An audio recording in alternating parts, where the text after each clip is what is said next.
നന്ദി പറയുന്നു. തുടർന്നും ദൈവം അനുഗ്രഹിക്കട്ടെ. പാടുവാനുള്ള കൃപ ധാരാളമായിട്ട് ദൈവം നൽകട്ടെ എന്ന് പ്രാർത്ഥിക്കുന്നു. നമ്മൾ ഇനി കെ.എസ്. മാത്യു സാറിലേക്ക് പോവല്ലേ? യെസ്. കെ.എസ്. മാത്യു സാറ് നിങ്ങളെല്ലാരും പരിചയപ്പെട്ടിരിക്കുന്നുണ്ടല്ലോ. സാറ് എയർഫോഴ്സിലെ ഒരു എഞ്ചിനീയർ ആയിരുന്നു. അവിടുന്ന് റിട്ടയർഡ് ചെയ്തതിന് ശേഷമാണ്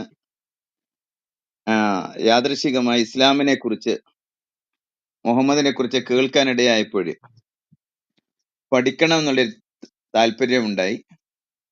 ഞങ്ങൾ പരിചയപ്പെട്ടിട്ട് ഏകദേശം ഒരു 10 വർഷത്തിന് മേലെയായി. എന്നെ യാദൃശികമായിട്ട് വിളിക്കുന്നു, ഞങ്ങളെ പരിചയപ്പെടുന്നു. അതിനുശേഷമാണ് പല ഭാഷകൾ, ഹീബ്രു, ഗ്രീക്ക്, അറബി, സുറിയാനി, മറ്റ് പല ഭാഷകളും പഠിക്കാൻ ഇടയായി തീർന്നിട്ടുള്ളത്. പഠിക്കാൻ വളരെ ഖുർആനൊക്കെ അതിന്റെ അർത്ഥം വെച്ചുകൊണ്ടാണ് പഠിക്കുന്നത്. അറബിയിൽ തന്നെ നിങ്ങൾ പലപ്പോഴും മാത്യു സാറിന്റെ മെസ്സേജ് കണ്ടിരിക്കും, കേട്ടിരിക്കും. അവിടെയൊക്കെ തന്നെ ഒരു ഖുർആൻ വാക്യം പറയുമ്പോൾ അറബി മൂലം വെച്ചുകൊണ്ടാണ്, ഉദ്ധരിച്ചുകൊണ്ടാണ് മാത്യു സാറ് സംസാരിക്കുന്നത് തന്നെ. അപ്പൊ ഇത്രയും കഴിവും ജ്ഞാനവും തമ്പുരാൻ കൊടുത്തു എന്നുള്ള കാര്യത്തിൽ സംശയമില്ല. മാത്യു സാറിൽ നിന്ന് നമുക്ക് തുടർന്ന് ശ്രവിക്കാം. ഒരു വാക്ക് മാത്യു സാറിന് വേണ്ടി പ്രാർത്ഥിച്ചിട്ട് നമുക്ക് ആരംഭിക്കാം. പരിശുദ്ധനായ ദൈവമേ, ഞങ്ങളുടെ സ്വർഗസ്ഥ പിതാവേ, വീണ്ടും ഞങ്ങൾ അങ്ങേ സ്തുതിക്കുന്നു.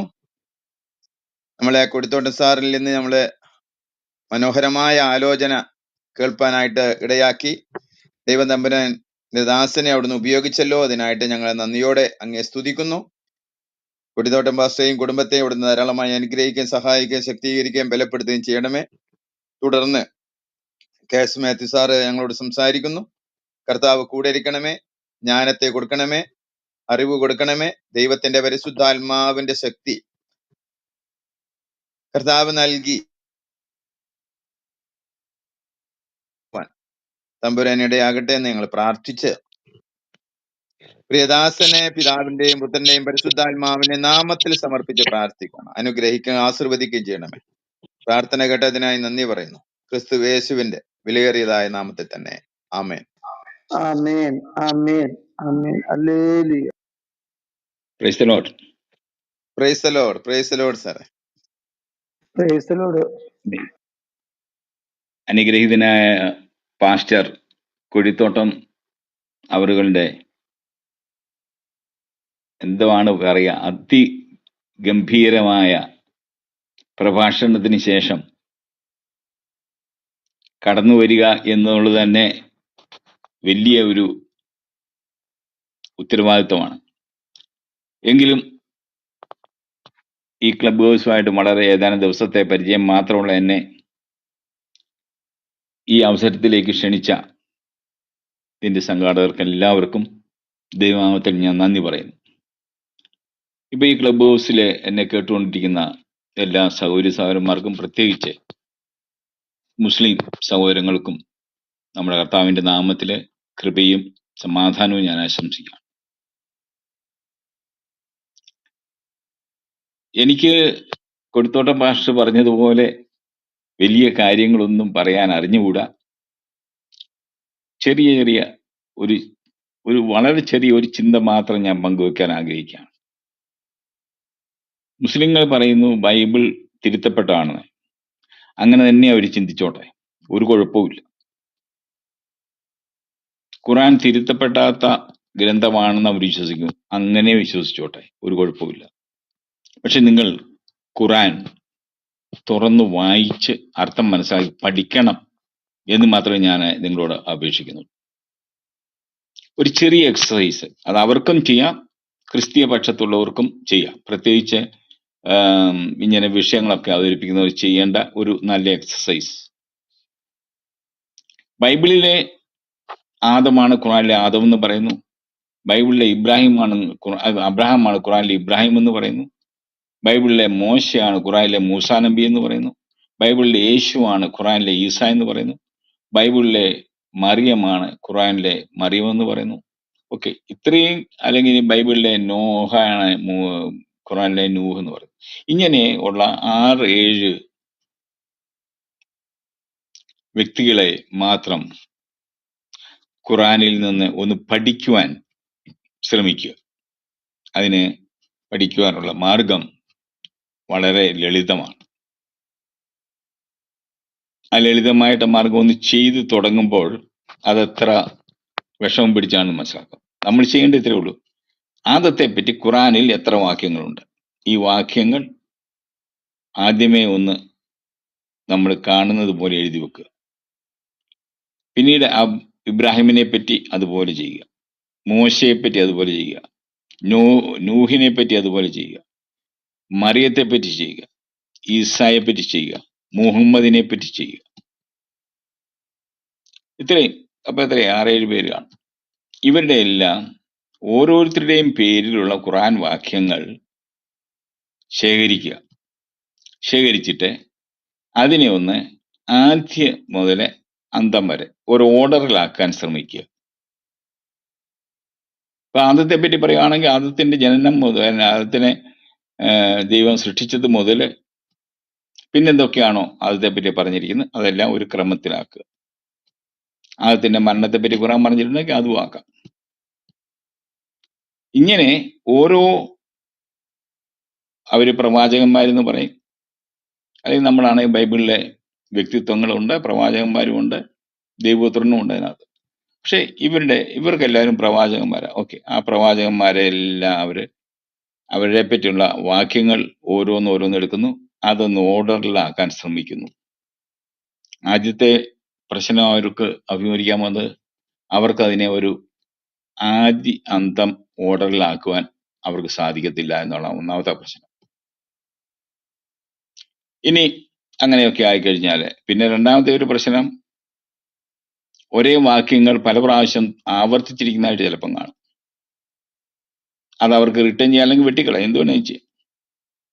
ഇങ്ങനെ ഒന്ന് ആക്കി കഴിഞ്ഞിട്ട് ആദം, നൂഹ, അബ്രാഹം, മോശ, മറിയം, യേശു, ഈസ, മുഹമ്മദ്, ഇത്രയും പേരിൽ ഏറ്റവും ശ്രേഷ്ഠനായ വ്യക്തി ആരാണ് എന്ന് അവർ മനസ്സിലാക്കാൻ ശ്രമിക്കുക. ഖുറാനിൽ പറഞ്ഞിരിക്കുന്ന കാര്യങ്ങൾ വെച്ചുകൊണ്ട് മാത്രം, തെറ്റില്ലാത്ത ഖുറാൻ, അള്ളാഹു നേരിട്ടിറക്കിയ ഖുറാൻ. ഈ ഒരു എക്സസൈസ് ചെയ്ത് കഴിയുമ്പോൾ അവർ മനസ്സിലാക്കാൻ പോകുന്ന ഒരു കാര്യം അവരെ ഞെട്ടിക്കും. അത് ഖുറാനിലെ ഈസായുടെ 5 അയലത്ത് വരാവുന്ന ഒരു പ്രവാചകനും ഖുറാനിൽ ഇല്ല എന്ന് അവർ മനസ്സിലാക്കും. അത്രമാത്രം ഉന്നതമായിട്ടാണ് ഈസായെ ഖുറാൻ അവതരിപ്പിച്ചിരിക്കുന്നത്. അപ്പം ഇത്രമാത്രം ഉന്നതനായ, ലോകത്തിന് മുഴുവൻ മാതൃകയായിട്ട് അള്ളാഹു ഇറക്കിയിരിക്കുന്ന പ്രവാചകനോടടുത്ത് നിൽക്കുന്നു. വിശ്വാസികൾക്ക് മാതൃകയായ മുഹമ്മദ് ഒരു വശത്ത് നിൽക്കുന്നു. ഇതൊന്നും ചെയ്യാം. ഇത് ചെയ്തു കഴിഞ്ഞു. ഇനിയും വീണ്ടും ഈ നബികളെ പറ്റി, അല്ലെങ്കിൽ അവര് പറയുന്ന നബികളെ പറ്റി ബൈബിൾ, തിരുത്തപ്പെട്ട ബൈബിൾ എന്ത് പറയുന്നു എന്ന് താരതമ്യം ചെയ്ത് പഠിക്കുക. ആ താരതമ്യം ചെയ്ത് കഴിയുമ്പോൾ ഏത് ഗ്രന്ഥത്തിലാണ് ഇവരെ പറ്റിയുള്ള വിവരങ്ങൾ ഒരു ആശയ ബലത്തോടുകൂടി, ആശയസമ്പുഷ്ടമായി, ആകാരാദി ക്രമത്തിൽ, ആദി അവസാന ക്രമത്തിൽ കൊടുത്തിരിക്കുന്നത് അവർ തന്നെ നോക്കി മനസ്സിലാക്കട്ടെ. സത്യം അന്വേഷിക്കുന്നവരാണ് ഞങ്ങൾ മുസ്ലിങ്ങളെന്നൊക്കെ പറയും. സത്യം അന്വേഷിക്കുന്നവരാണെങ്കിൽ ഇതാണ് ആദ്യം ചെയ്യേണ്ടത്. ഇത് ചെയ്തു കഴിഞ്ഞിട്ട് നിങ്ങൾ തീരുമാനിക്കുക, കൈകടത്തപ്പെട്ട, തിരുത്തപ്പെട്ട ഗ്രന്ഥം ഏതാണെന്ന്. ഇത് മാത്രമേ എനിക്ക് ഒരൊറ്റ കാര്യമേ ഇവിടെ പറയാൻ തോന്നുള്ളൂ. ഇനിയും തിരുത്തലിനെ പറ്റി പറഞ്ഞപ്പോൾ അന്ന് നമ്മുടെ കൊടിത്തോട്ടം ഭാഷയും ശ്രീമാൻ നൗഷാദുമായിട്ട് നടന്ന ഡിബേറ്റിൽ ഞാൻ അദ്ദേഹത്തോട് ചോദിച്ച ഒരു ചോദ്യമാണ്. നമ്മൾ പല ഗ്രന്ഥങ്ങളെ പറ്റിയും കേട്ടിട്ടുണ്ട്, പല ഗ്രന്ഥങ്ങളും നമ്മൾ വായിച്ചിട്ടുണ്ട്. ഗ്രന്ഥങ്ങൾക്ക് അതൊക്കെ ചിലപ്പോൾ അക്ഷരത്തെറ്റൊക്കെ ഉണ്ടാകാം. ഈ അക്ഷരത്തെറ്റുണ്ടാകുന്നത് ഏതാണെങ്കിലും ആദ്യത്തെ വാക്കിൽ ഒരിക്കലും അക്ഷരത്തെറ്റുണ്ടാകുകയില്ല. കാരണം അതൊക്കെ വളരെ സൂക്ഷ്മതയോടെ ചെയ്യും. എന്നാൽ ഖുറാൻ എന്ന ഗ്രന്ഥം തുടങ്ങുന്നത് അക്ഷരത്തെറ്റിലാണ്. അത് യാദർച്ഛികമായി വന്ന അക്ഷരത്തെറ്റല്ല, സുറിയാനി ഭാഷയുമായിട്ട് താതാമ്യം പ്രാപിക്കാൻ വേണ്ടി ഉണ്ടായ അക്ഷരത്തെറ്റ.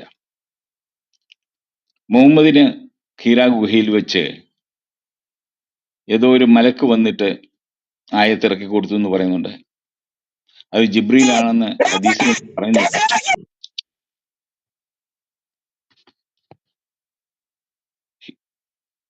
അവിടെ പറയുന്നില്ല. എന്നാലും അവർ ജിബ്രീലാണെന്ന് പറഞ്ഞു. എന്താണ് ആ വാക്യം? ഇതാണ്, ഇക്ര ബിസ്മി റബ്ബി കലദി കലക്. അവിടെ ബിസ്മി എന്ന വാക്ക് ബി ഇസ്മി എന്നാണ്. 4 അക്ഷരങ്ങളുണ്ട്. ബ, അലിഫ്, സിൻ, മിം. 4 അക്ഷരമുള്ള ഈ വാക്ക് നാമത്തിൽ എന്നാണ് അതിന്റെ അർത്ഥം. ഈ വാക്ക് ഖുറാന്റെ ആദ്യ വാക്കായിട്ട് ഉപയോഗിക്കുമ്പോൾ അതിനകത്ത് 2ാമത്തെ അക്ഷരമായ അലിഫ് ഇല്ലാതായിട്ട് ബിസ്മി എന്നാണ്. 3 അക്ഷരമേ ഉള്ളൂ. ഇത് തെറ്റാക്കി വന്നുപോയതല്ല, അങ്ങനെ ആക്കി തീർത്ത. കാരണം ഈ പ്രാർത്ഥന തന്നെ അള്ളാഹു ഇറക്കി കൊടുത്തൊന്നുമല്ല. ഇത് ക്രിസ്ത്യാനികളുടെ ഒരു പ്രാർത്ഥന. കൽദായ ക്രിസ്ത്യാനികൾ അന്ത്യവിധിക്ക് വിധിയാളനായി വരാൻ പോകുന്ന യേശു ക്രിസ്തുവിനെ പറ്റി നടത്തുന്ന ഒരു പ്രാർത്ഥന. അപ്പൊ ആ സുറിയാനി മൂലം പരിഭാഷപ്പെടുത്തിയപ്പോൾ ആ മൂലത്തിലെ സുറിയാനിയിലും ഹീബ്രുവിലൊക്കെ ബഷേം എന്ന് പറഞ്ഞാൽ 3 അക്ഷരമേ ഉള്ളൂ നാമത്തിൽ എന്നുള്ളതിന്. ഷേം എന്ന് പറഞ്ഞാൽ 2 അക്ഷരമേ ഉള്ളൂ. അതിനോട് ബി ചേർന്ന് ബഷേം 3 അക്ഷരം. ആ 3 അക്ഷരമാക്കാൻ വേണ്ടിയാണ് ഇത് ചെയ്തിരിക്കുന്നത്. ഇനി ഇതുപോലെയുള്ള തമാശകള് നമുക്ക് വീണ്ടും വേണേ കാണാം. ഒരു രസത്തിന് വേണ്ടി മാത്രം ഞാൻ പറയുന്നു. ഖുറാനിലെ 21-ാം അധ്യായം 91-ാം വാക്യത്തിലെ ഒരുവൾ തന്റെ ഗൂഹ്യസ്ഥാനം കാത്തു സൂക്ഷിച്ചു, അപ്പോൾ അതിലേക്ക് നമ്മുടെ ആത്മാവിനെ നാം ഊതുകയും അവളുടെ മകനെയും ലോകത്തെ ദൃഷ്ടാന്തമാക്കുകയും ചെയ്തു. അപ്പൊ അവിടെ പറഞ്ഞിരിക്കുന്നത് വല്ലതി അക്സനത്ത് ഫർജഹ ഫനഫക്കിന ഫീഹ മിർ റൂഹിന. അപ്പൊ ഇവിടെ ഫീഹ എന്ന് പറഞ്ഞാൽ അതിലേക്ക് എന്നാണ്. പക്ഷെ ഇവിടെ അറബിയിലെ ഒരു വ്യാകരണത്തിലെ ഒരു രസകരമായ ഭാവമുണ്ട്. മനുഷ്യന്റെ ശരീരത്തിൽ ഒരവയവം ഉണ്ടെങ്കിൽ ആ അവയവം പുല്ലിംഗമാണ്. ഉദാഹരണമായിട്ട് എന്റെ നാക്ക് പുല്ലിംഗമാണ്. ഒരു സ്ത്രീയുടെ നാക്കാണെങ്കിലും അത് പുല്ലിംഗമാണ്.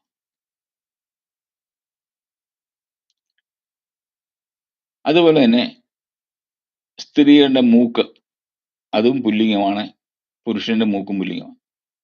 സ്ത്രീയുടെ കണ്ണ് സ്ത്രീലിംഗമാണ്, പുരുഷന്റെ കണ്ണും സ്ത്രീലിംഗമാണ്. കണ്ണും 2 പുരുഷന്റെ കൈയും സ്ത്രീലിംഗമാണ്, കാലുകളും സ്ത്രീലിംഗമാണ്. അപ്പൊ ഇവിടെ ഫീ ഹി എന്ന് പറഞ്ഞാൽ അതിലേക്ക് എന്ന് പറഞ്ഞാൽ അത് പുല്ലിംഗമാണ്. ഒറ്റ അവയവത്തെ പറ്റി പറയുന്നിടത്ത് ഉപയോഗിക്കേണ്ട. എന്നാൽ ഫീഹ എന്ന് പറഞ്ഞാൽ 2 അവയവങ്ങൾ ഉള്ളതിനെ പറ്റി പറയുന്നു. അപ്പൊ ഇവിടെ ഒരുവൾ തന്നെ ഗൂഹ്യസ്ഥാനം കാത്തു സൂക്ഷിച്ചു, അപ്പോൾ അതിലേക്ക് നമ്മുടെ ആത്മാവിനെ നാം ഊതുകയും ചെയ്തു. അപ്പൊ ഇവിടെ ഫീഹ മിർ റൂഹിന, നമ്മുടെ ആത്മാവിൽ നിന്നും അതിലേക്ക് ഊതി. അപ്പം എവിടേക്കാണ് ഊതിയത്? വല്ലതി അക്സനത്ത് ഫർജഹ, അവളുടെ ഗൂഹ്യസ്ഥാനം കാത്തു സൂക്ഷിച്ചു.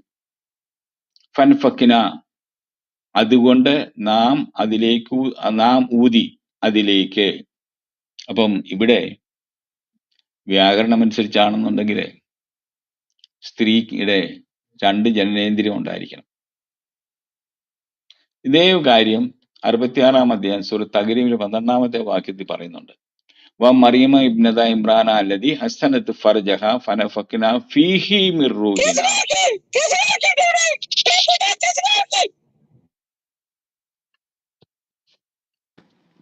അപ്പൊ അവിടെ ഒറ്റ അവയവേ ഉള്ളൂ. അപ്പൊ ഇങ്ങനെ ഒക്കെയുള്ള രസകരമായ വ്യാകരണമൊക്കെ ഉള്ള ഒരു ഗ്രന്ഥമാണിത്. നമ്മൾ അതിൻ്റെ പറ്റിയൊന്നും പറയുന്നില്ല. ഞാൻ പറഞ്ഞ ആ ചെറിയ എക്സസൈസ് ഒന്ന് ചെയ്യുവാണെന്നുണ്ടെങ്കിൽ അത് ക്രിസ്ത്യാനികൾക്കും മുസ്ലിങ്ങൾക്കും പ്രയോജനപ്പെടും. ഇങ്ങനെ ഒരു ചെറിയ ചിന്ത മാത്രം ഞാനിവിടെ പങ്കുവയ്ക്കുന്നു.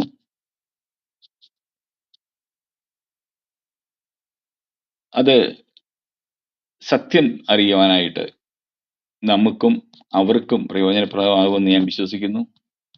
എല്ലാവരെയും നമ്മുടെ കർത്താവ് സമൃദ്ധമായി അനുഗ്രഹിക്കട്ടെ എന്ന് പ്രാർത്ഥിച്ചുകൊണ്ട് എൻ്റെ വാക്കുകളെ ഞാൻ ഉപസംഹരിക്കുന്നു. ഈശോ മിശിഹായ്ക്ക് സ്തുതിയായിരിക്കട്ടെ.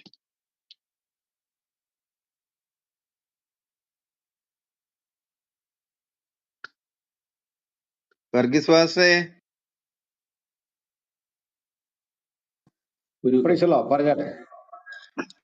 Praise Lord. മാത്യു സാറ് പറയുന്നതൊക്കെ കേൾക്കായിരുന്നു. വളരെ നന്നായിരുന്നു.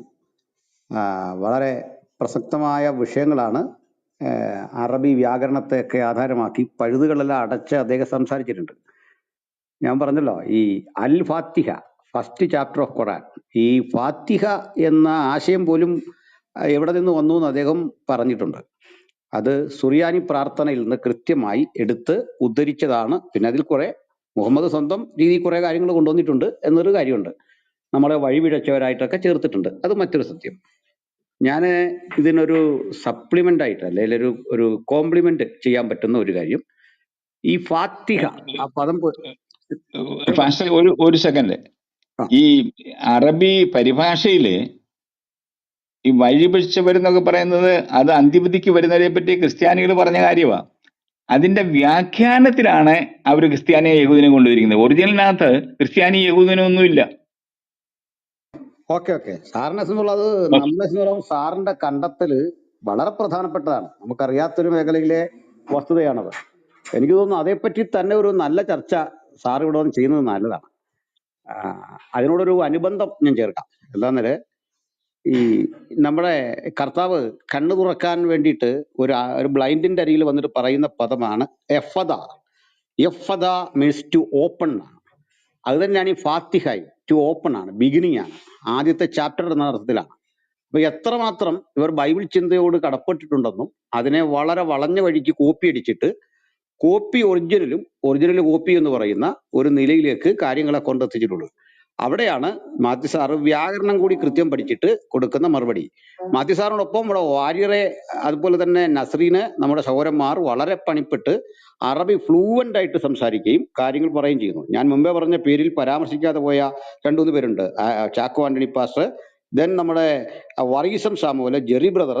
അപ്പൊ ഇവരെയൊക്കെ കൂട്ടായി നടത്തിയ ഒരു ഉദ്യമത്തിന്റെ ഫലമായിട്ടാണ് ഇന്ന് നമ്മൾ പരസ്യത്തിൽ കേൾക്കുന്ന പോലെ പൊടി പോലും ഇല്ല കണ്ടുപിടിക്കാൻ MM അക്ബറേയും കൂട്ടരെയും എന്ന നിലയിലേക്ക് എത്തിയത്. അതുകൊണ്ട് ആ ഉദ്യമത്തിന് നേതൃത്വം കൊടുത്തവരെയും അതിന്റെ ഭാഗമായിട്ട് ഇപ്പോഴും നിൽക്കുന്നവരെ അഭിനന്ദിക്കുന്നു. മറ്റൊന്ന്, നമ്മുടെ അച്ഛൻ ബ്രദറിന്റെ റൂമിൽ ഞങ്ങൾ ആദ്യമൊക്കെ കാണുമ്പോൾ 5 പേര് 6 പേരൊക്കെയാണ്. 6 പേര്. ഞാനൊക്കെ അവിടെ വന്ന് ഇരുന്നിട്ടുണ്ട്. അന്ന് ഞാൻ അവിടെ വന്നിട്ടുണ്ട്, കൂടിയിട്ടുണ്ട്. പക്ഷെ ഇന്ന് ആ റൂം എവിടെ എത്തി നിൽക്കുന്നു എന്നുകൂടി നമ്മുടെ ഇസ്ലാമിക സുഹൃത്തുക്കൾ പഠിക്കണം. നിങ്ങൾ തുടങ്ങിയ റൂമുകളുണ്ട്, അതിന്ന് എവിടെ എത്തി നിൽക്കുന്നു, അതിന്റെ സ്ഥിതി ഇന്ന് എന്താണ്? അതിന്റെ കാരണം ഇത്രേ ഉള്ളൂ, ഞങ്ങൾ ഇതും പറയല്ല ചെയ്യുന്നത്. ഞങ്ങൾ ഇതുപോലെ നിങ്ങളുടെ റൂമിൽ കയറി ബഹളം വെക്കുന്നുണ്ടോ? ഇപ്പൊ തന്നെ ഒരു സഹോദരൻ ഇവിടെ കയറിയിട്ട് അങ്ങ് ബഹളമാണ്. ഇത്തരം ബഹളമൊക്കെ ഞങ്ങൾ കണ്ടിട്ടുണ്ട്. നിങ്ങൾ തെരുവിൽ ഇറങ്ങിയിട്ട് കുന്തിരിക്കം കരുതിക്കോ അവലും മലരും കരുതിക്കോ എന്ന് പറഞ്ഞ ആ സംസ്കാരം ഇവിടെ എടുത്തുകൊണ്ടിരാൻ ഞങ്ങൾക്കതൊന്നുമില്ല. ഞങ്ങൾക്കതിന്റെ ആവശ്യമില്ല. ഞങ്ങൾ കൃത്യമായി വസ്തുതകൾ ഉന്നയിച്ചുകൊണ്ട് നിങ്ങളുടെ വാദങ്ങളുടെ അടിവേരർക്കും. അതിനകത്ത് സംശയമൊന്നും വേണ്ട. അത് എന്ത് ഞങ്ങൾക്ക് അതിൽ വരുന്ന ഭവിഷ്യത്തുകൾ നേരിട്ടാലും അതിന്റെ അന്തിമ വിജയം ഞങ്ങൾക്ക് തന്നെയാണ്. ആ വിജയത്തിന്റെ വഴിയിലൂടെയാണ് ഞങ്ങളിപ്പോൾ പോകുന്നത്. കാരണം ഞങ്ങൾ മരിച്ചു വളർന്ന മാർഗമാണ്, പീഡ ഏറ്റു വളർന്ന മാർഗമാണ്, ക്രൂശിക്കപ്പെട്ട് വളർന്ന മാർഗമാണ്.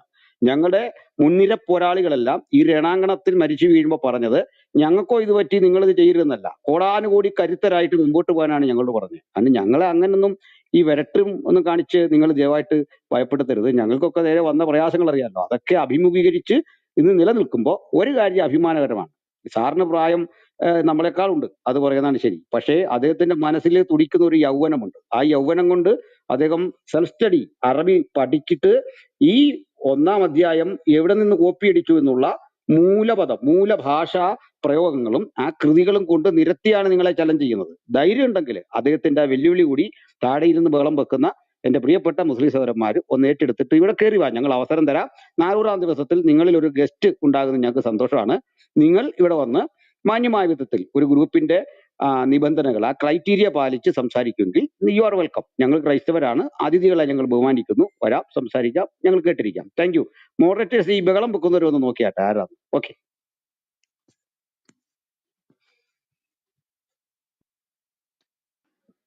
തോമസ് ബ്രദറെ മുകളിലേക്ക് വരണേ.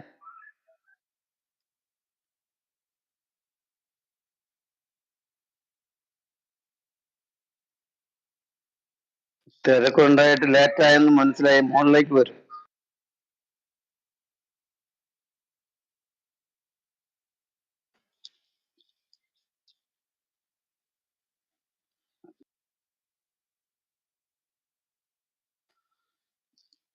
താഴെ ഇരിക്കുന്ന ആരെങ്കിലും ഇസ്ലാമിക പക്ഷത്തു നിന്നുണ്ടെങ്കിൽ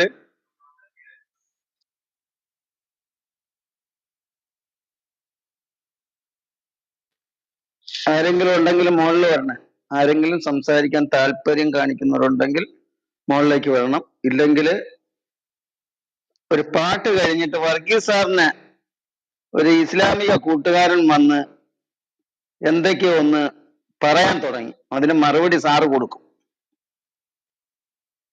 പിന്നെ നിങ്ങൾക്ക് ഞങ്ങൾ വിളിച്ചില്ല എന്നൊന്നും പരാതി പറയരുത്. അതുകൊണ്ട് ഉലമാക്കളെയാണ് കൂടുതലായിട്ട് ക്ഷണിച്ചിരിക്കുന്നത്. ഇതിൽ എവിടെയെങ്കിലും വന്ന് ഉലമാക്കൾ ഇരിപ്പുണ്ടെങ്കിൽ മുകളിലേക്ക് വരാം.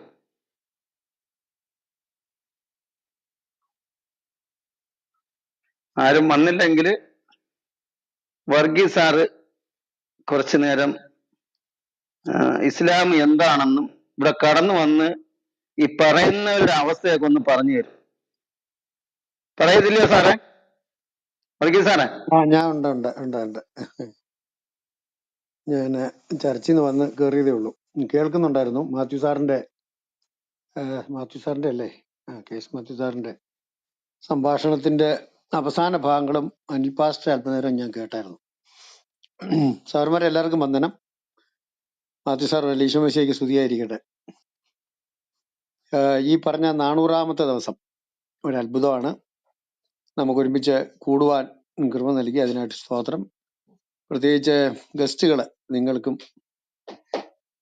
വന്ദനം പറയുന്നു.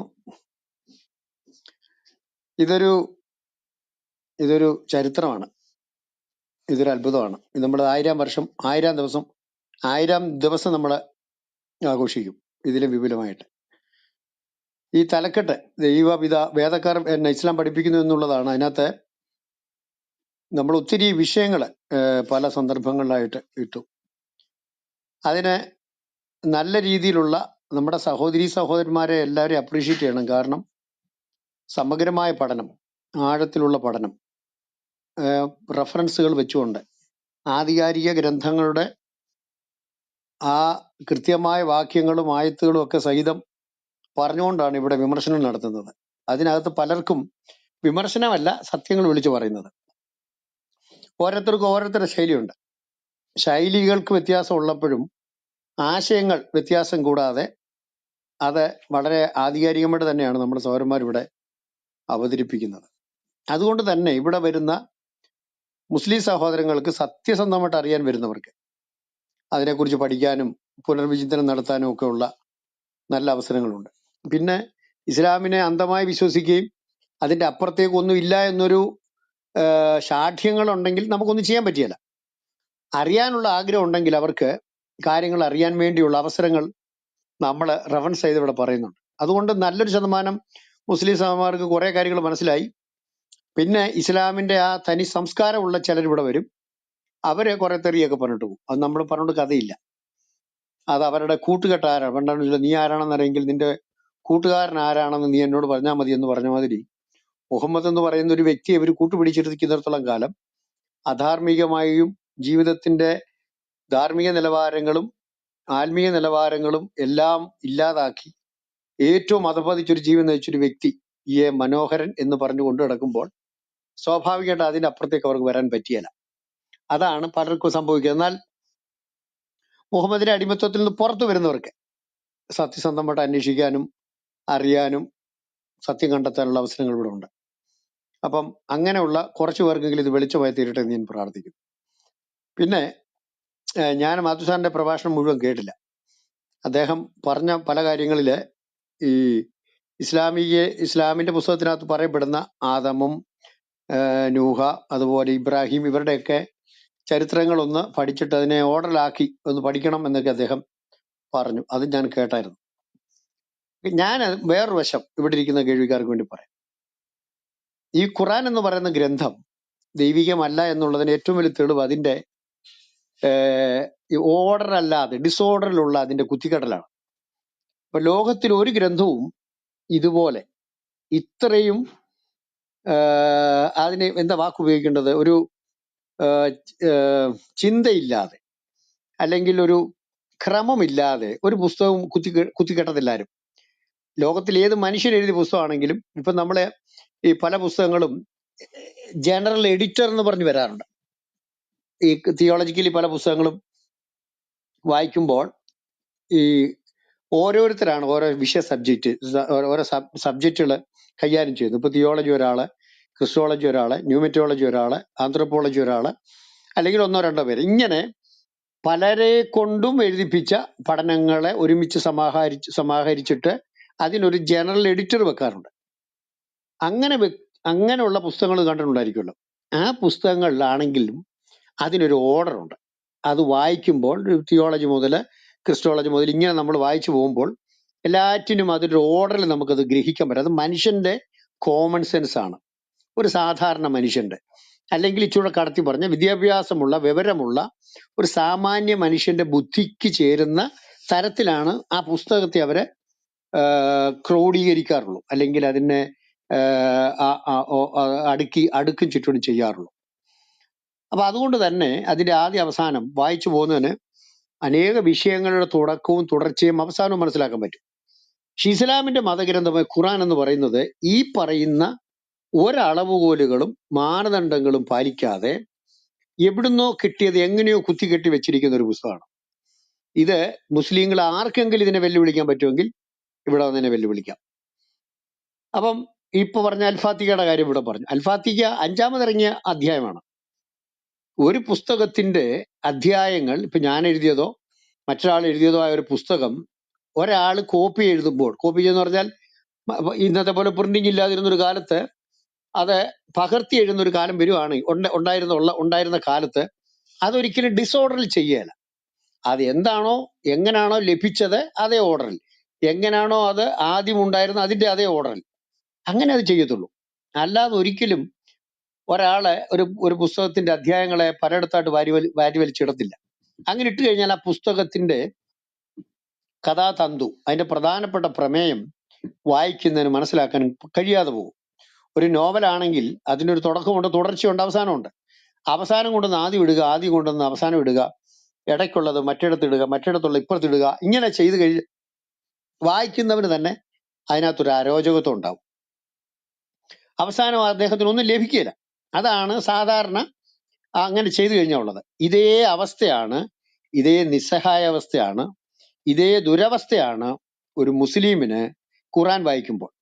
പിന്നെ എന്തുകൊണ്ടാണ് ഇവർക്ക് ഇത് മനസ്സിലാവാതെ ഈ 130 കോടി ജനം ഇത് വായിക്കുന്നത്? അല്ലെങ്കിൽ ഇവർ ചോദിക്കാൻ സാധ്യതയുള്ളതാ, ഇത് അറിയാഞ്ഞിട്ടാണോടാ വായിക്കുന്നത് എന്നും പറഞ്ഞ് തെറി വിളിക്കാൻ ആൾക്കാർ വരുമായിരിക്കാം. അതിന്റെ ഒരു പ്രധാനപ്പെട്ട കാരണം ഇതിനകത്ത് 90% ആൾക്കാർക്ക് ഇതിന്റെ അർത്ഥം അറിയത്തില്ല. അർത്ഥം അറിയാതെ ഉരുവിടുന്നത്. അതുകൊണ്ട് അടുത്ത അധ്യായത്തിനകത്ത് എന്തോ പറഞ്ഞിരിക്കുന്നത് അറിയത്തില്ല. ഇപ്പൊ നമുക്ക് മനസ്സിലാകാത്ത ഭാഷയെ കിടക്കുന്ന ഒരു സാധനം ഒരാൾ നമുക്ക് പറഞ്ഞു തരുമ്പോൾ അതിന്റെ അർത്ഥം ഒരിക്കലും ഗ്രഹിക്കാത്തിടത്തോളം കാലം അത് ഡിസോർഡർ ആണോ, കഥ എന്തുവാ, ഏത് ഓർഡറിലാണ് വരേണ്ടത്, ഇതിന്റെ അവസാനം എന്തുവാ, അന്ത്യം എന്തുവാ, ഇടയ്ക്കുള്ള എന്തോന്ന് ഒരിക്കലും മനസ്സിലാക്കാത്തതുപോലെ അർത്ഥമറിയാതെ വായിക്കുകയും പഠിക്കുകയും ഇതേതോ ദിവ്യ ഗ്രന്ഥമാണെന്നുള്ള ചിന്തയോടിരിക്കുകയും ചെയ്യുന്നത് കൊണ്ട് ഇവർക്ക് ഈ പുസ്തകത്തെക്കുറിച്ചൊരു ഗ്രാഹ്യമില്ല. അതുകൊണ്ട് തന്നെ ഈ കൊല്ലാനും കൊല വിളിക്കാനുള്ള വാക്യങ്ങളൊക്കെ അവിടെ ഇവിടെ കിടക്കുന്ന എടുത്തുകൊണ്ട് വെച്ചിട്ടാണ് ഇവരുടെ ഉസ്താദുമാർ പ്രസംഗിക്കുന്നത്. ഖുറാനെ കുറിച്ച് കാര്യമായിട്ട് ഇവർക്ക് പ്രസംഗിക്കാനില്ല. അതുകൊണ്ട് തന്നെ ഖുറാന് ശേഷം 200 വർഷങ്ങൾക്ക് ശേഷം എഴുതപ്പെട്ട ഹദീസുകളാണ് പ്രധാനമായിട്ട് ഇവിടുത്തെ ഉസ്താദുമാരുടെ പ്രഭാഷണ വിഷയം. അവരതിൽ നിന്ന് ചൊല്ലിക്കൊണ്ടാണ് നബിസ പറഞ്ഞു, നബിസു പറഞ്ഞു, പിന്നെ സല്ലല്ലാഹു അലൈഹി വസല്ലം പറഞ്ഞു, ഇങ്ങനെ പറഞ്ഞുകൊണ്ട് പിന്നെ മുത്തുനബി പറഞ്ഞു, ഇങ്ങനെ പറഞ്ഞു, എവിടെ പറഞ്ഞാണ് അത്? 250 വർഷങ്ങൾക്ക് മുമ്പ് ഏതോ ഒരു പൊട്ടൻ എഴുതി വെച്ചതാണ്. അത് ഉദ്ധരിച്ചുകൊണ്ടാണ് ഇവർ പലപ്പോഴും പ്രസംഗിക്കുന്നത്. അപ്പൊ ഈ കഥകൾ, ഈ അന്തമില്ലാത്ത ആദ്യമില്ലാത്ത ഒരു ഒരു ആധികാരികതയില്ലാത്ത പല ചെവികളിലും കേറിയിറങ്ങിയ കഥകൾ, അത് കേട്ടിട്ടാണ് ഇവർ ഈ രോമാഞ്ചം കൊണ്ട് ഈ പ്രസംഗം കേട്ടോണ്ടിരിക്കുന്നത്. അല്ലാതെ ഇതിനൊരു ഒരു ആധികാരികമായിട്ടൊരു സോഴ്സ് ഒന്നും ഇവർക്ക് പറയാൻ പറ്റില്ല. അത് പോട്ടെ, ഞാൻ പറഞ്ഞു വന്നത് ഖുറാനിലേക്ക് നമുക്ക് തിരിച്ചു വരാം. ഈ ഖുറാനകത്ത് പ്രസംഗിക്കാൻ ഇവർക്കില്ല. അതുകൊണ്ടാണ് ഇവർ ഖുറാൻ പ്രസംഗിക്കാത്തത്. ഇനി പ്രസംഗിക്കുന്നുണ്ടെങ്കിൽ പോലും വലിയ പ്രഭാഷണ ഇടയ്ക്ക് എവിടെ നിങ്ങൾ ഒരു വാചകം എടുത്തോണ്ട് വരും. അങ്ങനെയാണ് ഇവർ ചെയ്തുകൊണ്ടിരിക്കുന്നത്. ഞാൻ എന്തിനാ ഇത് പറഞ്ഞെന്നറിയാം? മുസ്ലിം സഹോദരന്മാരോട് ഞങ്ങളുടെ ഒരു അഭിപ്രായം, ഞങ്ങളുടെ ഒരു ഒരു അഭിപ്രായമല്ല, ഒരു റിക്വസ്റ്റ് ആണ്. എന്താണ്? നിങ്ങൾ ഈ ഖുറാൻ ഇതിന്റെ ഓർഡറിൽ വായിക്കണം. ഇതിനകത്തിരിക്കുന്ന ഒറ്റ മുസ്ലിം പോലും അത് നൽകപ്പെട്ട ഓർഡർ വായിച്ചെടുത്തെന്ന് എനിക്ക് നന്നായിട്ടറിയാം. ഇവിടെ ഇരിക്കുന്ന ഏതെങ്കിലും മുസ്ലിം ഉണ്ടെങ്കിൽ അവന് മുഹമ്മദിന് അള്ളാഹു ഇറക്കി കൊടുത്ത അതേ ഓർഡറിൽ, അള്ളാഹു ഇറക്കി എന്ന് പറയുന്നെങ്കിലും അള്ളാഹുവിനെ മുഹമ്മദ് കണ്ടിട്ടില്ല, മുഹമ്മദ് കേട്ടിട്ടില്ല. അള്ളാഹു ഒരക്ഷരം പോലും മുഹമ്മദിനോട് സംസാരിച്ചിട്ടില്ല എന്നുള്ള കാര്യം നമുക്കറിയാം. മുഹമ്മദിനോട് സംസാരിച്ച ആരോ ഒരാളാണ്. ആ ആളിനെ ഒരു പേരിട്ട് ഇവർ വിളിക്കുന്നു മാത്രമേ ഉള്ളൂ. അല്ലാതെ അള്ളാഹു ആണ് അയച്ചതെന്ന് മുഹമ്മദിന് ഉറപ്പില്ല. അള്ളാഹുവിൽ നിന്ന് വന്നവനാണെന്ന് ജിബ്രീലിന് ഉറപ്പില്ല. അള്ളാഹുവിൽ നിന്ന് ലഭിച്ചതാണ് ഈ സന്ദേശം എന്ന് മുഹമ്മദിനോ ഗബ്രിയലിനോ ഇവർക്ക് ആർക്കും ഉറപ്പൊന്നുമില്ല. പിന്നെ ഇത് ഇവർ വിശ്വസിക്കുന്നത് മാത്രമേ ഉള്ളൂ. അതെന്തെങ്കിലും ആയിക്കോട്ടെ, നമ്മുടെ വിഷയം അതല്ല. എന്റെ വിഷയം, ഈ ഇറക്കി കൊടുത്ത പുസ്തകം എല്ലാവർക്കും അറിയാം. മുസ്ലിങ്ങൾക്ക് അറിയുമെന്ന് എനിക്കറിയത്തില്ല. ഇവിടെ ഇരിക്കുന്ന ഞങ്ങളെ പഠിക്കുന്ന സൗരന്മാർക്ക് ഭൂരിപക്ഷം പേർക്കും അറിയാവുന്ന ഒരു കാര്യമാണ്. ആദ്യം ഇറക്കി കൊടുത്ത് 96 എന്ന് പറയുന്ന അധ്യായമാണ്. 96ാമത്തെ അധ്യായം. എഴുതുക അങ്ങനെ കൊണ്ട് പറയുന്ന ഒരു ഒരു ഒരു ഒരു അധ്യായമാണ് ആദ്യത്തേത്. അതിനുശേഷമാണ് 68 വരുന്നത്, രണ്ടാമത്. മൂന്നാമത് വരെ 73 പിന്നെ 74. അഞ്ചാമത് വരുന്നതാണ് ഇപ്പൊ കിടക്കുന്ന ആദ്യത്തെ അധ്യായം, ഫാത്തിഹ എന്ന് പറയുന്നത്. അപ്പൊ ഇങ്ങനെയാണ് ഈ പുസ്തകത്തിന്റെ കിടപ്പ്. നിങ്ങളത് ആലോചിച്ച് നോക്കി. മുഹമ്മദ് എന്ന് പറയുന്ന വ്യക്തിക്ക് ആദ്യം ഇറക്കി എന്ന് പറയുന്ന അധ്യായം ഇന്നത്തെ ഇവരുടെ ഖുറാനകത്ത് 96ാമതാണ് കിടക്കുന്നത്. രണ്ടാമത് ഇറക്കി എന്ന് പറയുന്നത് ഇന്നത്തെ ഖുറാനകത്ത് 68ാമതാണ് കിടക്കുന്നത്. മൂന്നാമത് ഇറക്കി എന്ന് പറഞ്ഞാൽ ഇന്നത്തെ ഖുറാനകത്ത് 73ാമത്തെ അധ്യായമാണ്, പുതച്ചു മൂടിയവൻ. പിന്നെ പനി പിടിച്ചവൻ, അധ്യായത്തിന്റെ പേരുകളൊക്കെ ഓർത്തോണം. പനി പിടിച്ചവൻ, പേന, ഇതൊക്കെയാണ് കുറെ. പിന്നെ ആദ്യത്തേത് മാത്രമാണ് ഇപ്പൊ അനിൽ പാസ്റ്റർ പറഞ്ഞ പോലെ പ്രാരംഭം, തുടക്കം, തുറക്കുക എന്നൊക്കെ പറയുന്ന അർത്ഥം വരുന്ന ഫാത്തിഹ. രണ്ടാമത്തെ ഇന്നത്തെ പശു എന്ന് പറയുന്ന അധ്യായം, രണ്ടാമത്തെ അധ്യായം പശുവാണ്. ആ പശു 87ാമത് ഇറങ്ങിയതാണ്. 87 ആണ് എന്റെ സ്ഥലം. അപ്പം ഈ പുസ്തകത്തെ നമുക്ക് കോമൺ സെൻസ് ഉള്ള ഒരുത്തൻ അർത്ഥം അറിഞ്ഞു വായിച്ചാൽ ഇതിനെ അംഗീകരിക്കാൻ പറ്റുമോ ഇതൊരു ദൈവികമാണെന്ന്?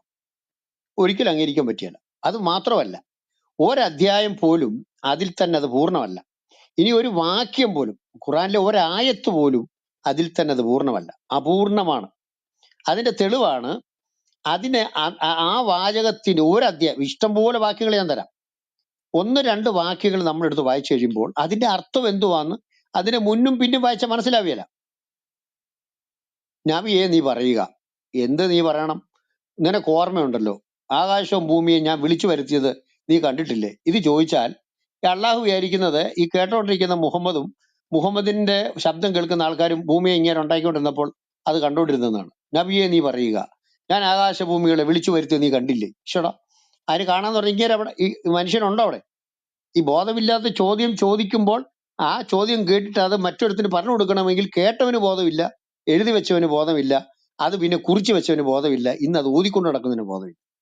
ഇതാണ് ഖുറാന്റെ ഒരു ഒരു ഗതികേടെന്ന് പറയുന്നത്. അത് അതിൽ തന്നെ അർത്ഥമില്ലാത്ത വരികളാണ്. പിന്നെ ഇത് എന്തിന്, ആരോടെ, എപ്പോൾ, എന്തിനു പറഞ്ഞു എന്നൊരു ചോദ്യം വരുന്നുണ്ട്.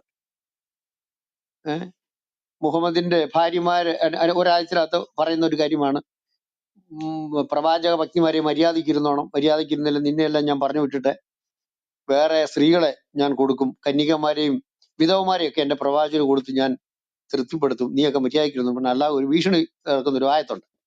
അപ്പൊ ഇത് വായിക്കും നമ്മൾ, ഇപ്പൊ ഒരു സാധാരണക്കാരനെ വായിക്കും, മനസ്സിലാവാത്ത മുസ്ലിങ്ങൾക്കായിട്ട് വലിയൊരു ഉപകാരം. കാരണം അവർക്ക് മനസ്സിലാവാത്തതുകൊണ്ടാണ് ഇത് വായിച്ചിട്ട് ഇത് എന്തോ പറഞ്ഞിരിക്കുന്ന പോലെ അറിയാതെ ഈ ഓതുന്നത്. ഇനി അർത്ഥം അറിയാവുന്ന ഒരു മുസ്ലിം ഇത് വായിച്ചു കഴിയുമ്പോൾ പ്രവാചക പത്നിമാർ അടിയുണ്ടോ? ഇപ്പം ഇയാളുടെ ഭാര്യമാര് പോലും തൃപ്തരല്ലായിരുന്നല്ലോ ഇങ്ങനെ വലിയ മനോഹരനാണ്, മറ്റവനാണ്, മറിച്ചവനാണെന്നും പറഞ്ഞുകൊണ്ട് നടക്കുമ്പോൾ പോലും പിന്നെ എന്തുകൊണ്ടാണ് ഇവർ തമ്മിൽ അടിയുണ്ടായത്, ഭാര്യമാര് തമ്മിൽ? അത് തീർക്കാൻ അള്ളാഹു ആയത്തിറക്കുന്നുണ്ടല്ലോ. ആയത്തിറക്കുമ്പോൾ വേറെ ഭാര്യമാരെ കൊടുക്കുന്നതാണല്ലോ ഭീഷണി എന്നൊക്കെ പറയുന്നത്. ഇതൊരു മുസ്ലിം വായിച്ച് മനസ്സിലാക്കിയാൽ ഇത് എന്താണ് ഒരു കുന്തം അവർക്ക് മനസ്സിലാവില്ല. ഇനി ഇത് മനസ്സിലാക്കണമെങ്കിൽ 250 വർഷങ്ങൾക്ക് ശേഷം ആരോ എവിടെ നിന്ന് എവിടെയോ പോയി ആരിൽ നിന്നോ കേട്ട എന്തൊക്കെയോ കേട്ട സാധനം പഠിക്കണം. അപ്പൊ അതിന്റെ പേരാണ് മഹാത്തായ ഹദീസ്. ഹദീസ് വായിച്ചു കഴിയുമ്പോൾ പറയും മുഹമ്മദിന്റെ ഭാര്യമാര് തമ്മിൽ അടി ഉണ്ടായപ്പോൾ അതിൽ നിന്ന് രക്ഷിക്കാൻ വേണ്ടി അള്ളാഹു ആയത്തും കൊണ്ട് വന്നതാണ്. ഇതല്ലാതെ ഇവർക്ക് ഇത് മനസ്സിലാവില്ല. 66 അധ്യായത്തിന്റെ ആദ്യത്തെ വാക്യങ്ങൾ എന്തുവാണെന്ന് മനസ്സിലാകണമെങ്കിൽ ഇതുപോലെ പല പുസ്തകങ്ങളും നമ്മൾ പരിധിയേ പറ്റത്തുള്ളൂ. അപ്പം ഒരു അധ്യായത്തിലെ ഒരു വാക്യങ്ങൾ പോലും അതിൽ തന്നെ മനസ്സിലാക്കാനോ ഗ്രഹിപ്പാനോ കഴിയല. എന്തൊക്കെയോ എവിടെ നിന്നോ പറയുന്നു. അത് ആരോട് പറഞ്ഞു, എപ്പോൾ പറഞ്ഞു, എന്തിനു പറഞ്ഞു, എങ്ങനെ പറഞ്ഞു ഇത്യാദി ചോദ്യങ്ങളൊന്നും നമ്മൾ ചോദിക്കാൻ പാടില്ല. ഇപ്പോൾ നമ്മൾ കാണുന്ന ഏറ്റവും വലിയ കോമഡി എന്ന് പറയുന്നത് മുസ്ലിങ്ങൾ അള്ളാഹുവിനെ പോലും വ്യാഖ്യാനം പഠിപ്പിക്കുകയാണ്. അള്ളാഹു സ്വപ്നത്തിൽ പോലും ചിന്തിക്കാത്ത കാര്യങ്ങൾ അള്ളാഹു പറഞ്ഞതിനെ അംഗീകരിക്കാതെ വേറെ വ്യാഖ്യാനങ്ങളും അതിനുവേണ്ടി ചരിത്രങ്ങളും ഇവർ ഉണ്ടാക്കിയെടുത്തിട്ടാണ് ഇന്ന് സമൂഹത്തെ പഠിപ്പിക്കുന്നത്. നിങ്ങൾക്ക് പലതും കാണുമ്പോൾ അറിയാം. ഇവിടെ പഠിച്ചിരുന്ന പലർക്കും അറിയാവുന്ന ഒരു കാര്യം, ഡയറക്റ്റ് അള്ളാഹു പറഞ്ഞിരിക്കുന്ന ഒരു കാര്യം പോലും ഇവർ അംഗീകരിക്കുകയല്ല. ഡയറക്റ്റ് അള്ളാഹു പറഞ്ഞിരിക്കുന്ന ഒരു കാര്യം പോലും ഇവിടുത്തെ മുസ്ലിങ്ങൾ അംഗീകരിക്കുകയല്ല. അവർ വന്ന് അങ്ങനെ അല്ലെന്നാ പറഞ്ഞത്. ഇപ്പൊ അള്ളാഹു തെണ്ടി, അള്ളാഹുവിന്റെ പ്രവാചകന് അത് ഒരു പരുവത്തിലായി, പിന്നെ ജിബ്രിയേലും വേറെ പരുവത്തിലായി. ഇനി തഫ്സീർ എഴുതി വെച്ചത് പോലും ഇവിടെ വന്ന് ഓരോരുത്തർ ചോദിക്കുന്ന ചോദ്യം ഉണ്ടല്ലോ, ഇന്ന തഫ്സീർ ഞങ്ങള് ജലൈലാന്റെ തഫ്സീർ എന്നോ കുർത്തുബിയുടെ ഇത് ഓരോന്ന് എവിടുന്ന് എടുത്തോണ്ട് വരും ഉടനെ പറയും അവരങ്ങനെ പലരും പറയും.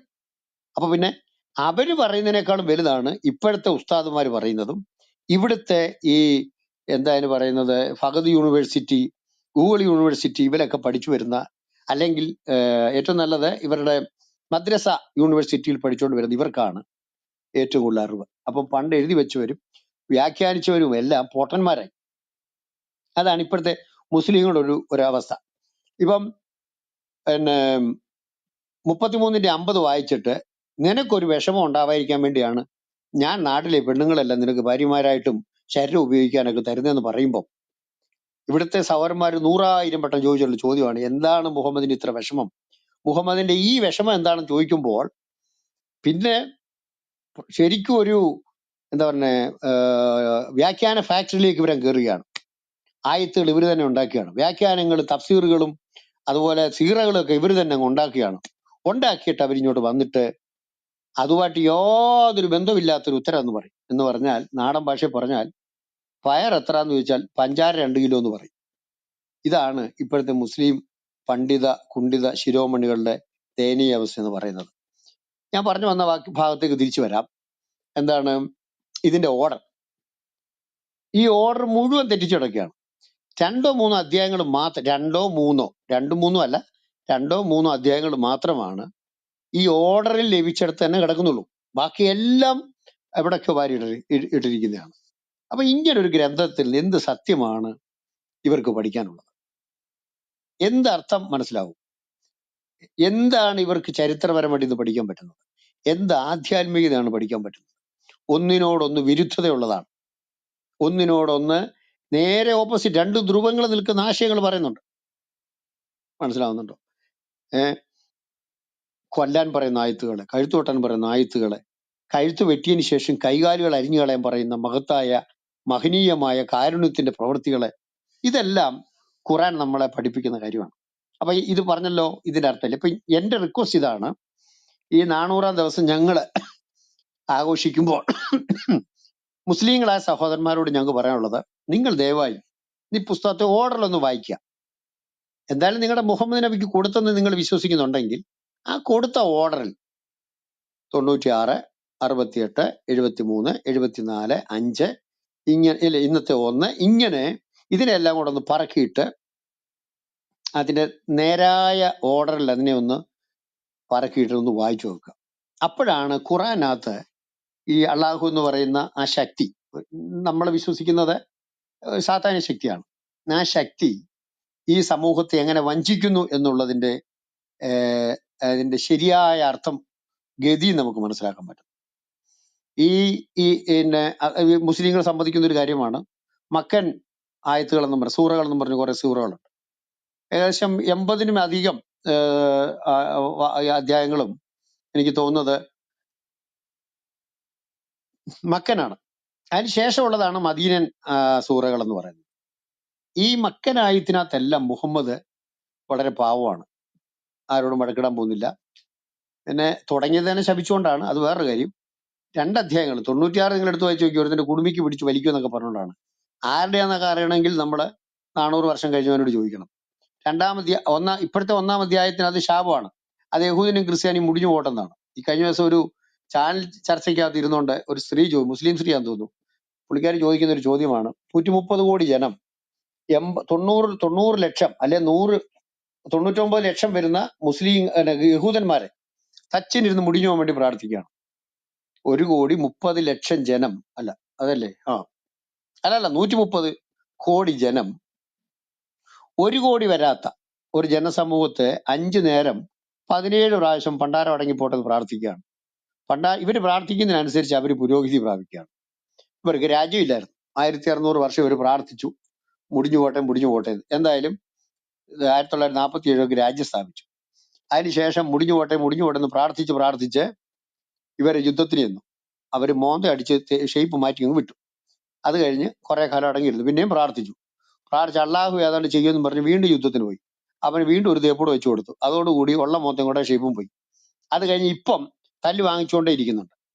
അപ്പൊ ഈ പ്രാർത്ഥന ഒന്നും അള്ളാഹ് കേൾക്കുന്നില്ലെന്ന് സാധാരണ നിലയിലെങ്കിൽ ഈ പൊട്ടന്മാർ മനസ്സിലാക്കിയിരുന്നെങ്കിൽ ഇവർ ഈ പ്രാർത്ഥന നിർത്തിയാണ്. ഇത് കഴിഞ്ഞ ദിവസം ക്ലബ് ഹൗസ് അല്ല ഒരു ചാനൽ ചർച്ചയ്ക്കകത്ത് ഒരു സ്ത്രീ പറഞ്ഞതാണ്. ഞാൻ പറഞ്ഞത് ഈ 2 അധ്യായങ്ങളുടെ കാര്യം പറഞ്ഞത്, അത് വിട്ടേരെ. നിങ്ങൾ ഈ പുസ്തകം മുഴുവൻ വായിക്കുക, അതിന്റെ ഓർഡർ വായിക്കുക. അവിടെ എല്ലാം മദീനയിൽ എത്തുന്നത് വരെ ഞാൻ ഒരു താക്കീതുകാരൻ മാത്രമാണ്, അള്ളാഹു എനിക്ക് ഇതെല്ലാം കൂടെ ഇറക്കി തന്നു, ഞാൻ നിങ്ങളോട് പറയുന്നു എന്നൊക്കെ പറയുന്ന മുഹമ്മദ് മക്കയെ ചെന്നപ്പോഴത്തേന് ആള് മാറുന്നു, രൂപം മാറുന്നു, ഭാവം മാറുന്നു, ശബ്ദത്തിന്റെ ട്യൂണ് മാറുന്നു, പ്രവൃത്തിയുടെ അർത്ഥം ഭാവം മാറുന്നു, എല്ലാം മാറി.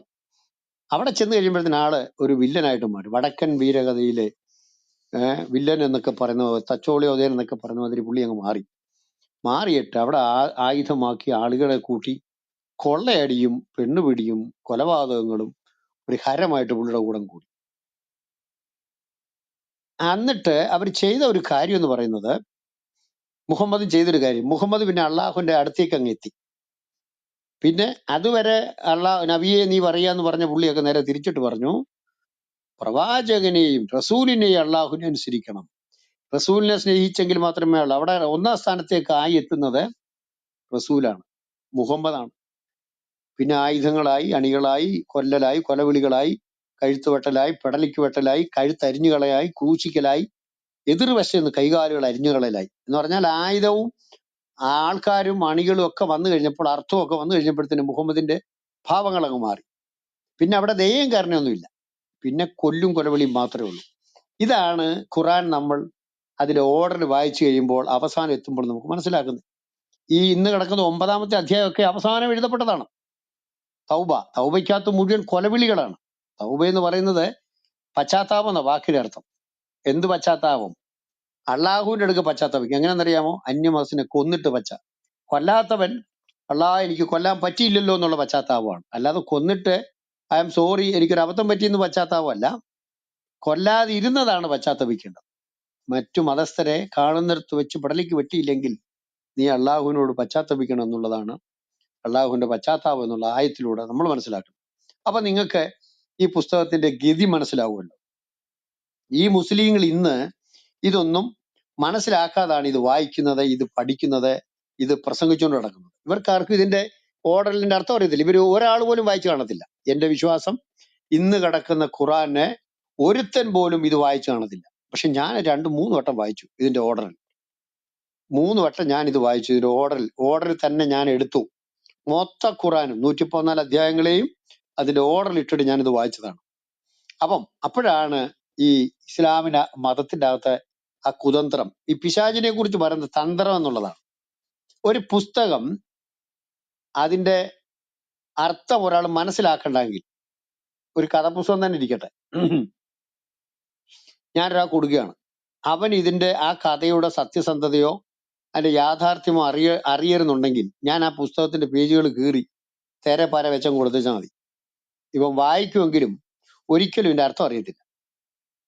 ഇതുപോലൊരു വലിയ തന്ത്രമാണ് അള്ളാഹു പറയുന്നുണ്ട്. തന്ത്രം പ്രയോഗിക്കുന്നതിൽ അള്ളാഹു ഒന്നാമനാണ്, വഞ്ചിക്കുന്നതിൽ പുള്ളി ഹോൾസെയിലായിട്ട് എടുത്തിട്ടുണ്ട് വഞ്ചന എന്നൊക്കെ അവകാശപ്പെടുന്ന അള്ളാഹു, അതേ വഞ്ചനയാണ് ഖുറാൻ എന്ന് പറയുന്ന പുസ്തകവും ഈ ജാതിയുടെ കൊടുത്തപ്പോൾ അതിന്റെ അർത്ഥം മനസ്സിലാക്കിയാൽ ഇവരെല്ലാം കൂടി അള്ളാഹുവിനെ പഞ്ഞിക്കിടുമെന്നും കാലേ വാരി തറയടിക്കുന്നവർക്ക് അറിയാവുന്നത് കൊണ്ടാണ് ഇവരെന്ത് ചെയ്യുന്നത്, ഈ അള്ളാഹു എന്ത് ചെയ്തത്, ഇതിങ്ങനെ വലിച്ചു വാരി ഇട്ട് കൊടുത്തത്. അള്ളാഹു തന്നെ പറയുന്നുണ്ട്, ഈ പുസ്തകവുമായിട്ട് പുറത്തൊന്നും പോകരുതെന്ന് പറയുന്നുണ്ട്. നിങ്ങൾ യാത്ര ചെയ്യുമ്പോൾ ഖുറാനായിട്ട് പോകരുത്. കാര്യം അന്യമതസ്ഥന്റെ കയ്യിലിട്ട് അവൻ ഇത് വായിച്ചു കഴിയുമ്പോൾ നിന്നെ എടുത്ത് പഞ്ഞിക്കിടും. ഇന്ന് സംഭവിച്ചുകൊണ്ടിരിക്കുന്ന ഒരു കാര്യം അതാണ്. ലോകത്തെമ്പാടും ഈ ഖുറാൻ എത്തി, അന്യമതസ്ഥരുടെ കയ്യിലെത്തി, അവരെന്റെ അർത്ഥം പഠിച്ചു, അവരുടെ ഭാഷയിൽ ഇത് വായിച്ചു മനസ്സിലാക്കാൻ തുടങ്ങി, അള്ളാഹുവിനെ പഞ്ഞിക്കിടാനും തുടങ്ങി.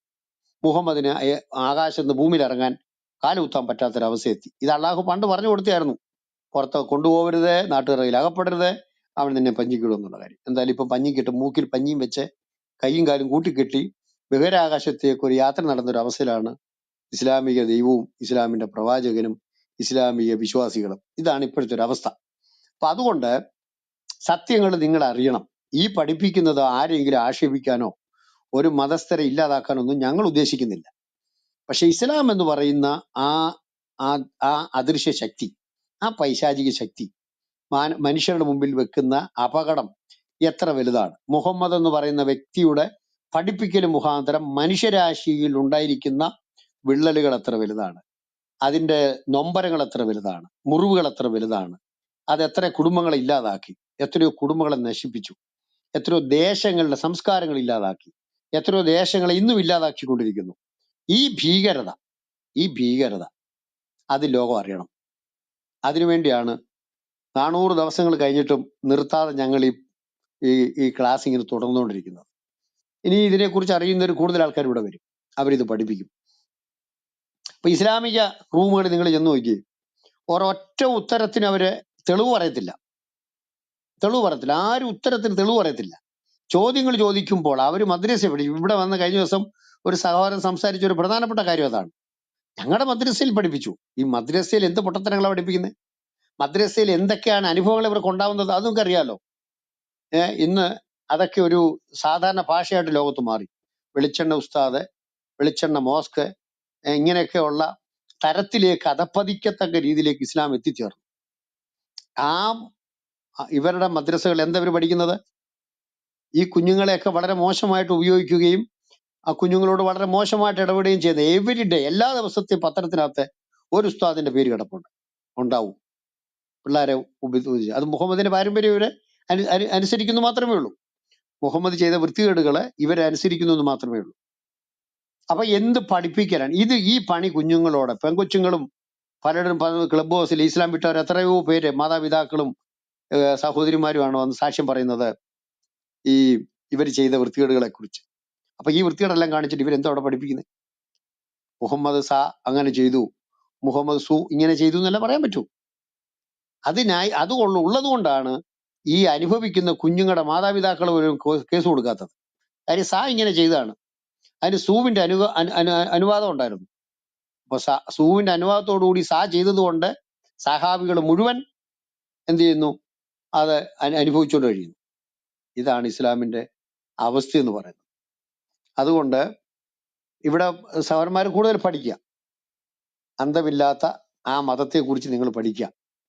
അദ്ദേഹം അന്ത്യപ്രവാചകൻ എന്ന് പറയുന്നുണ്ട്. സർവ്വത്തിന്റെ അന്ത്യം കുറിക്കാൻ വേണ്ടി വന്ന മാനവരാശിയുടെ സമാധാനത്തിന് അന്ത്യം കുറിച്ചു, മാനവരാശിയുടെ സാഹോദര്യത്തിന് അന്ത്യം കുറിച്ചു, ജനാധിപത്യത്തിന് അന്ത്യം കുറിച്ചു, മാനവരാശിയുടെ നന്മയ്ക്ക് അന്ത്യം കുറിച്ചു, മാനവരാശിയുടെ ധാർമ്മികതയ്ക്ക് അന്ത്യം കുറിച്ചു. ഇങ്ങനെ സമസ്ത മാനുഷിക മൂല്യങ്ങൾക്കും അന്ത്യം കുറിച്ചുകൊണ്ട് സകല വൃത്തികേടുകളും കുറ്റബോധം കൂടാതെ ചെയ്യുവാൻ അനുവാദം കൊടുത്തും പഠിപ്പിച്ചും മാതൃക കാണിച്ചു കൊടുത്തുകൊണ്ട് ലോകത്തിലേക്ക് വന്ന ഏറ്റവും അംഗീകാരയോഗ്യമല്ലാത്ത ഒരു വ്യക്തിയാണ് മുഹമ്മദ്. ആ മുഹമ്മദിന്റെ നന്മ പറയുവാൻ മാസങ്ങളും വർഷങ്ങളും ഞങ്ങൾ വെല്ലുവിളിച്ചിട്ട് ആർക്കും വരാൻ വേണ്ടിയില്ല. ഇനിയും ഞാൻ കഴിഞ്ഞ ദിവസം ഒരു വീഡിയോ ഇറക്കിയിരുന്നു, നിങ്ങൾ കാണാത്തവരത് കാണുക. അടുത്ത ഒരു വീഡിയോ ഉടനെ ചെയ്യുന്നുണ്ട്. അപ്പൊ അതിനകത്ത് ഞങ്ങൾ ചോദിച്ചു, ഇത്ര വർഷങ്ങളായിട്ട് എന്തുകൊണ്ടാണ് ഇവർ സംവാദത്തിന് വരാത്തത്, എന്തുകൊണ്ടാണ് ഇവർ മറുപടി പറയാത്തത്? ഒരുത്തർ അപ്പൊ ചില കമന്റ് പറയുന്നുണ്ട്, അവിടെ പറഞ്ഞു ഇവിടെ എവിടെ പറഞ്ഞു, ഞങ്ങൾ കേൾക്കട്ടെ. അല്ലെങ്കിൽ ഞങ്ങൾ ഉന്നയിക്കുന്ന ചോദ്യങ്ങൾക്കെല്ലാം ഉത്തരം പറയണം. ആധികാരിക ഗ്രന്ഥങ്ങളിലെ ബുഖാരിക്കകത്ത് അങ്ങനെ പറഞ്ഞു, മുസ്ലിമിനകത്ത് അങ്ങനെ പറഞ്ഞു എന്ന് ഞങ്ങൾക്ക് കേൾക്കണ്ട. മുസ്ലിമിനകത്തും ബുഖാരിക്കകത്തും മറ്റൊരു ഗ്രന്ഥത്തിന് എവിടെ പറഞ്ഞു എന്നുള്ളതാണ്. With reference, with evidence, with proofs ഞങ്ങൾ അംഗീകരിക്കാം, ഞങ്ങൾക്ക് കേൾക്കാം, ഞങ്ങൾക്ക് കേൾക്കാൻ ആഗ്രഹമുണ്ട്. അത് പറയാൻ തന്റെ ഇടമുള്ള ഏതെങ്കിലും മുസ്ലിം പണ്ഡിതനോ ഗുണ്ടിതനോ ഇത് രണ്ടും കൂടെ ചേർന്ന ശിരോമണികളോ ആരെങ്കിലും ഉണ്ടെങ്കിൽ വരികയും സംസാരിക്കുകയൊക്കെ ചെയ്യുക, കേൾക്കാൻ. പിന്നെ തെറി പറയുന്ന കാര്യത്തിൽ നിങ്ങളെ തോൽപ്പിക്കാൻ ഞങ്ങൾക്ക് പറ്റിയല്ല. കാര്യം നിങ്ങളതിൽ PhD എടുത്തവരാണ്. മാത്രമല്ല, പ്രത്യേകിച്ച് മുഹമ്മദ് PhD എടുത്ത ആളായതുകൊണ്ടും അബൂബക്കർ അതിനേക്കാളും 2 ഡോക്ടറേറ്റ് എടുത്ത ആളായതുകൊണ്ടും അള്ളാഹുവും മോശമല്ല. തന്തയില്ലാത്തവരെന്ന് വിളിക്കാനും മറ്റു അനാവശ്യങ്ങൾ പറയാനൊക്കെ അള്ളാഹു മോശമല്ല. അപ്പൊ ആ തരത്തിൽ ഉള്ള പാരമ്പര്യങ്ങൾ നിങ്ങളെ വെച്ച് കൊണ്ടു നടന്നുള്ളത് ഞങ്ങൾക്ക് വിരോധമില്ല. പക്ഷെ ഞങ്ങളുടെ റൂമുകളിൽ വന്നിറക്കരുത് എന്നൊരു അഭ്യർത്ഥന. അതല്ലാതെ ഇത് പഠിക്കാനും അറിയാനുള്ളവർ ഖുറാൻ തന്നെ വായിക്കുക, അർത്ഥം അറിയുന്ന ഭാഷ വായിക്കുക. അപ്പൊ നിങ്ങൾക്കിത് മനസ്സിലാക്കാം. അതല്ലാതെ അർത്ഥം അറിയാത്തൊരു പുസ്തകം നിങ്ങൾ 100,000 വട്ടം വായിച്ചാലും നിങ്ങൾക്ക് എന്ത് ഗുണമാണ് അതുകൊണ്ട്? നിങ്ങളുടെ പുസ്തകത്തിനകത്ത് ഖുറാനകത്തുള്ള ഏറ്റവും നല്ല അധ്യായം എന്നൊക്കെ പറയുന്ന 1-ാം അധ്യായവും 36 യാസീനൊക്കെയാണ്. യാസീനൊക്കെ നിങ്ങൾ മലയാളത്തിലൊന്ന് വായിച്ചിട്ട് അതിനകത്ത് എന്ത് നന്മയുണ്ടെന്ന് കൂടെ നിങ്ങളൊന്ന് പറയണം. അതുകൂടെ ഒന്ന് കേൾക്കാൻ എനിക്ക് ആഗ്രഹമുണ്ട്. അപ്പോൾ സാറന്മാരെ തൽക്കാലത്തേക്ക് ഞാൻ നിർത്താം. ഞാൻ മുമ്പോട്ട് വെക്കുന്ന കാര്യം, ഖുറാൻ അതിന്റെ ഓർഡറിൽ അർത്ഥം അറിഞ്ഞൊന്ന് വായിക്കാൻ മുസ്ലിങ്ങളുടെ ഒരു ആഹ്വാനം. നമ്മുടെ സാറന്മാരുടെ ആഗ്രഹം ഉണ്ടെങ്കിൽ നിങ്ങൾക്കും അതൊന്ന് വായിക്കാം. അപ്പം അങ്ങനെ ആഹ്വാനം നൽകിക്കൊണ്ട് അച്ചൻ കുഞ്ചാന് മടുപ്പില്ലാതെ ക്ഷീണമില്ലാതെ ഇതിനെക്കുറിച്ച് തുടർന്ന് ഇങ്ങനെ റൂമുകൾ ഇട്ടതും ഇങ്ങനെ അവസരങ്ങൾ ഉണ്ടാക്കിയതും അനേക സഹോദരങ്ങൾ ഇത് പഠിക്കാനുള്ള അവസരം ഉണ്ടാക്കിയതും ഇവിടെ വന്ന് പഠിപ്പിക്കുന്ന എല്ലാവർക്കും ഒരു നന്ദി നിങ്ങളോട് ഞാൻ എൻ്റെ വ്യക്തിപരമായി പേരിൽ പറയുന്നു. കാരണം ഞാൻ കഴിഞ്ഞ 1 വർഷം മുമ്പ് 1.5 വർഷം മുമ്പുള്ള ക്ലബ് ഹൗസ് റൂമുകളിലൊക്കെ ഇതിനകത്ത് കിടക്കുന്നുണ്ട്, യൂട്യൂബിനകത്ത് 10-20,000 പേരൊക്കെ കണ്ടിട്ടുള്ള പല ഇതുമുണ്ട്. അതിനകത്തൊക്കെ ഭാഗ്യവശാൽ സംസാരിക്കാൻ എനിക്ക് അവസരം ലഭിച്ചിട്ടുണ്ട്. അത് ഒരു സന്തോഷമായിട്ട് കരുതി കൂട്ടുന്നു. ഈ അനീതിയെ, ഈ അസത്യത്തെ, ഈ ഇരുട്ടിനെ, അന്ധകാരത്തെ കുറച്ചു പേരുടെയെങ്കിലും മുമ്പില് തുറന്നു കാണിക്കുവാൻ ദൈവം നമുക്ക് ആയുസ്സും വിദ്യാഭ്യാസവും അറിവും കഴിവും ഒക്കെ നൽകിയതിൽ ദൈവത്തിന് നന്ദി പറയുന്നു. ദൈവം നിങ്ങളെല്ലാം അനുഗ്രഹിക്കട്ടെ. Thank you sir.